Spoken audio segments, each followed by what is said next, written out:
Sophie was the kind of woman who always saw the best in people. She believed in second chances, in long walks, in handwritten notes, and in the kind of love that lasted forever. She worked as a freelance interior designer, mostly from home, and lived in a cozy apartment filled with plants, soft pillows, and natural light. Her life wasn't big or loud, but it was peaceful. It was hers. She met Daniel through a mutual friend. He was charming, polite, and had a quiet confidence that drew her in. He worked in finance, often busy, often tired, but always made time for her. On their first date, he brought her a single sunflower instead of roses. He said it was her kind, of flower, bright, honest, and strong. She smiled all night. Within 6 months, they were living together. They made a beautiful couple. People always said so. Sophie with her gentle laugh and kind eyes, Daniel with his clean-cut look and serious face that softened only around her. Their lives blended easily. Breakfasts at the kitchen island, lazy Sunday mornings, music playing in the background while she designed and he checked reports on his laptop. Sophie thought she had finally found what she had always been looking for. But love can be a strange thing. It grows quietly, like a garden. But if you're not careful, the weeds grow too. It started small. Daniel began working later than usual. At first, it made sense. End-of-year reports, new clients, travel meetings. Sophie didn't question it. She kissed him goodbye in the morning, made dinner for 2 in the evening, and waited.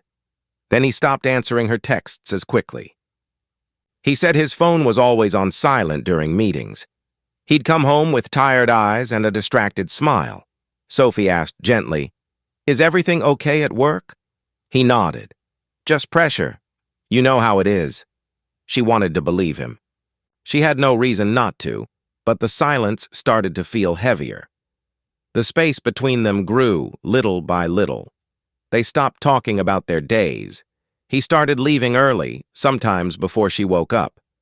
His scent on the pillow was the only thing that told her he'd been there. One evening, while cleaning up the living room, Sophie found a receipt on the floor. It was from a restaurant she didn't recognize. A fancy place, expensive. The date on it matched a night Daniel said he had been stuck in the office with Chinese takeout. She stared at the paper for a long time.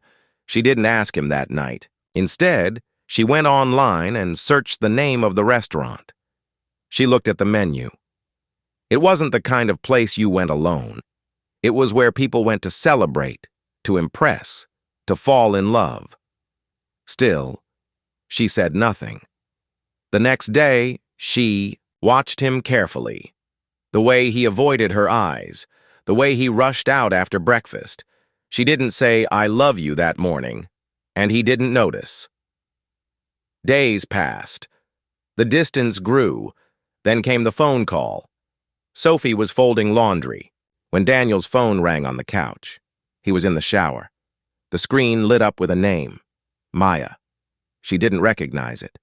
She didn't touch the phone, but something inside her cracked. That night, she asked him directly.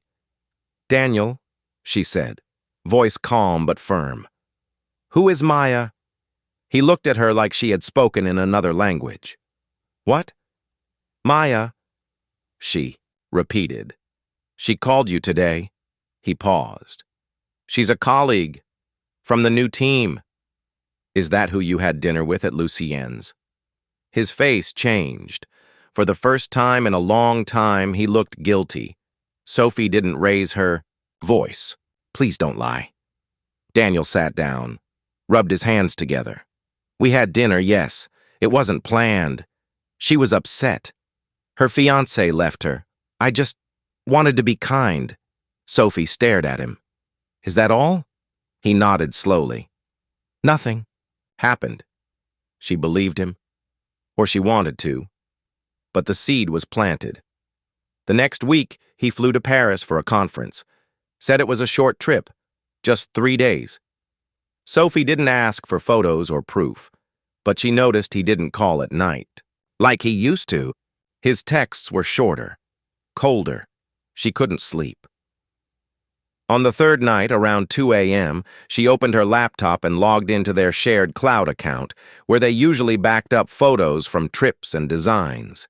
She hadn't checked it in months. There were new uploads. 2 pictures, Daniel at a restaurant, smiling, and across from him, partly in the frame, a woman's hand holding a glass of wine, painted nails, a gold bracelet, and a plate of food that matched one of the dishes from the menu. At Lucien's, her stomach turned. He had backed them up by mistake. Maybe he thought she wouldn't look. She closed the laptop and sat in silence. When he came back from Paris, she didn't say anything. He hugged her, kissed her cheek, asked if she missed him. She smiled and said, "Of course." But inside, something was gone. Over the next few days, she planned. Not revenge, not anger, clarity. She started moving her money to a separate account, quietly canceled the vacation they had booked for the next month, stopped talking about their future plans, stopped looking at real estate listings for a house they once wanted. Then one night, she told him, "I know you've been lying." He froze. "Sophie, I'm not going to scream or cry.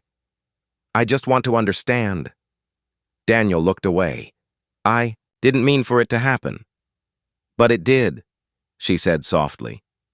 "I was lonely," he said. "You were always busy, always focused on work, or the apartment, or your clients. I felt invisible," she laughed. "Just once. Bitter. You felt invisible? I made your home. I made your life easier. I loved you." "I know," he whispered. Sophie looked at him. "Are you in love with her?" He didn't answer. That was her answer. The next morning, he was gone. He didn't leave a note. Sophie didn't chase him. In the weeks that followed, she cleaned the apartment room by room, removed the pieces of him, donated his clothes, deleted his pictures, threw away the sunflower he once gave her, now dry and brown. It hurt, but it also felt like freedom. One day, she opened her windows wide, let the wind move through the curtains, and painted the wall in the hallway a bright yellow. It was the color of healing, the color of her, and somewhere inside, she started to believe she would be okay. Not because someone else would come and fix it, but because she had finally stopped waiting for someone who didn't deserve her. Sophie didn't expect to hear from Daniel again. After he left, the silence was loud, but she welcomed it. For the first time in a long time, her home was her own. No awkward tension, no fake good nights, no hidden pain. She thought the hardest part was over, but betrayal doesn't leave quietly.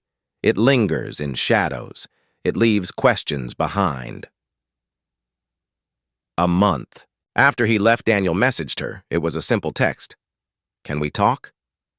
She stared at it for a long time.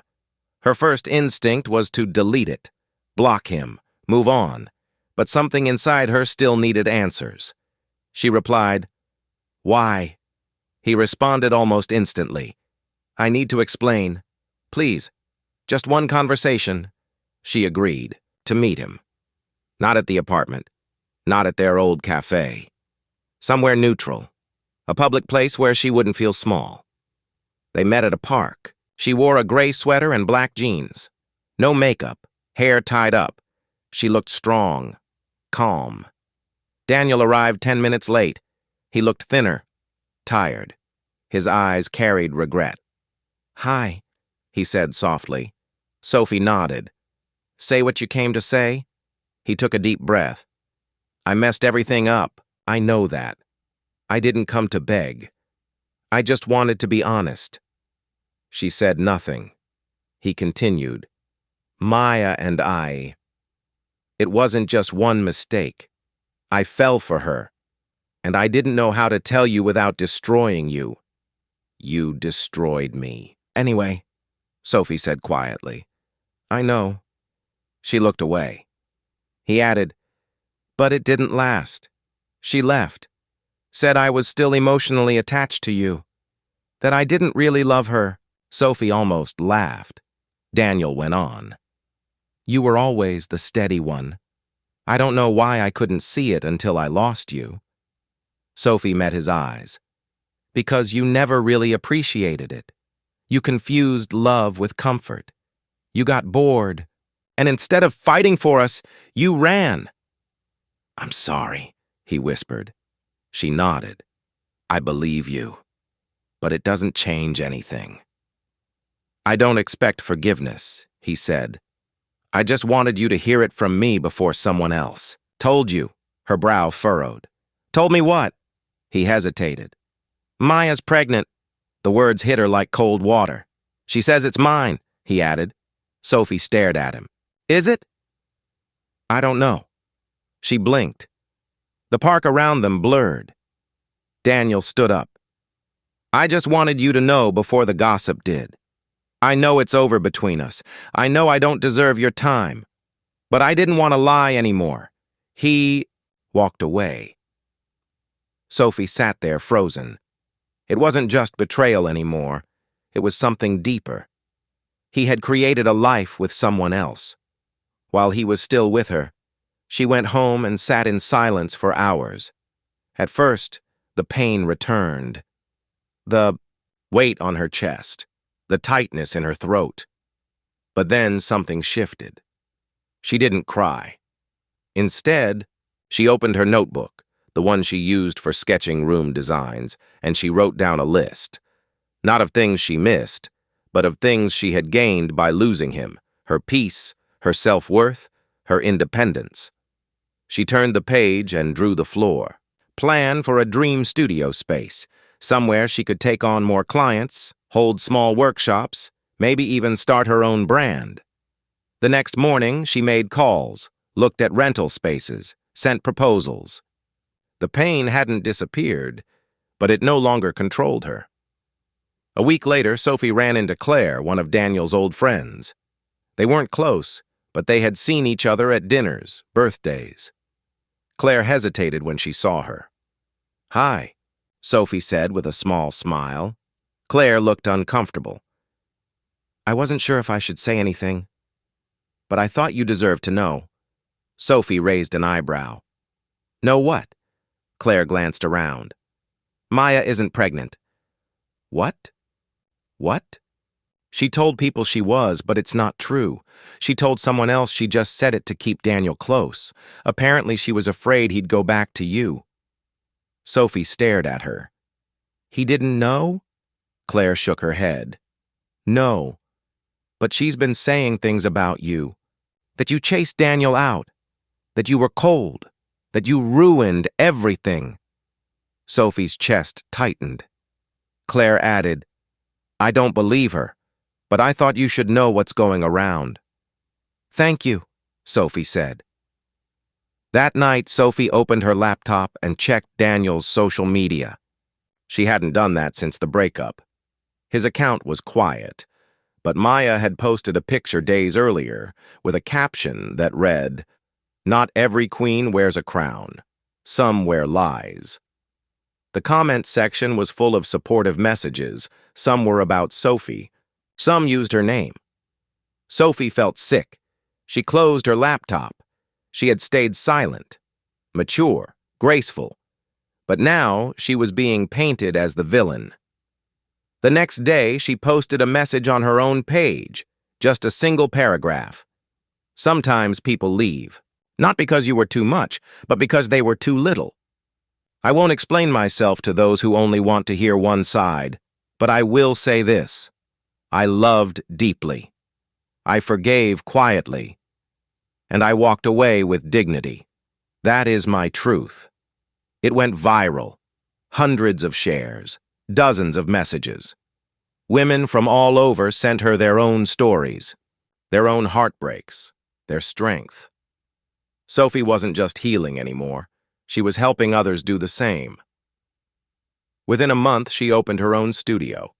She called it the Yellow Room, named after the hallway she had painted after Daniel left.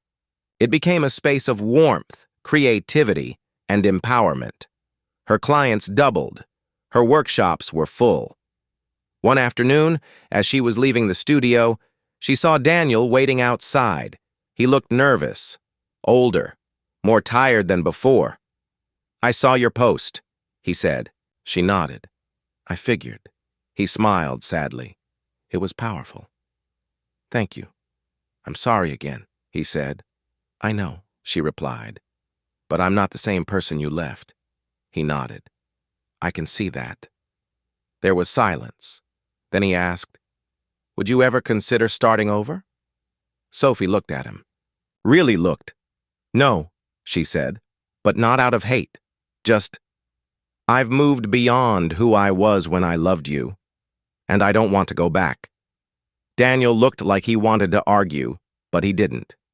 He simply said, "Take care, Sophie. You too." He walked away. And this time, she didn't watch him leave. She turned toward the sun and kept walking.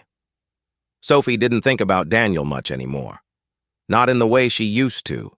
His memory had become like background noise, there, but quiet. Her days were filled with color now. She spent her time designing beautiful spaces, working with clients who trusted her, mentoring young designers who looked up to her. Her studio, the Yellow Room, had grown faster than she expected. What started as a small passion project was now a recognized creative hub in the city. She had a small team, a waiting list of clients, and more than anything, peace. But even in peace, life has surprises.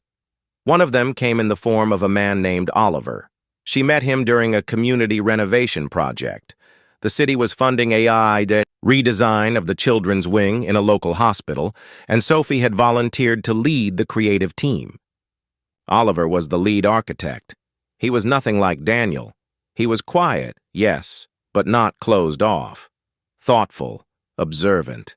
Where Daniel had been all sharp suits and calculated charm, Oliver was warmth in soft sweaters, laughter that reached his eyes, and an easy, genuine kindness. At first, they were just colleagues, then friends. They talked about books, music, design. They stayed late at the hospital sometimes, sketching on blueprints, sipping cheap coffee, arguing playfully about light fixtures. Sophie laughed more than she had in years. One night, after a long shift, they sat on the hospital rooftop under string lights put up by the volunteers. Sophie looked at him and realized her heart no longer ached. Not for Daniel, not for the past. She realized she was ready, and that terrified her. Oliver noticed. "You okay?" She nodded. I haven't felt this light in a long time." He smiled. "That's a good thing, right?" It should be. He didn't push, just sat beside her, quietly present. Weeks passed. Their friendship deepened. He'd stop by her studio, sometimes with coffee, sometimes just to say hello. Her team started teasing her, calling him the architect with a crush. Sophie pretended not to notice, but deep down she felt something too. Still, she hesitated. One evening, after a particularly successful design reveal, Oliver walked her to her car. Before she got in, he said, "Can I ask you something?" "Of course." "Would you go to dinner with me? Not as colleagues, not as friends." She felt her chest tighten. She wanted to say yes. Everything in her wanted to say yes. But her voice betrayed her.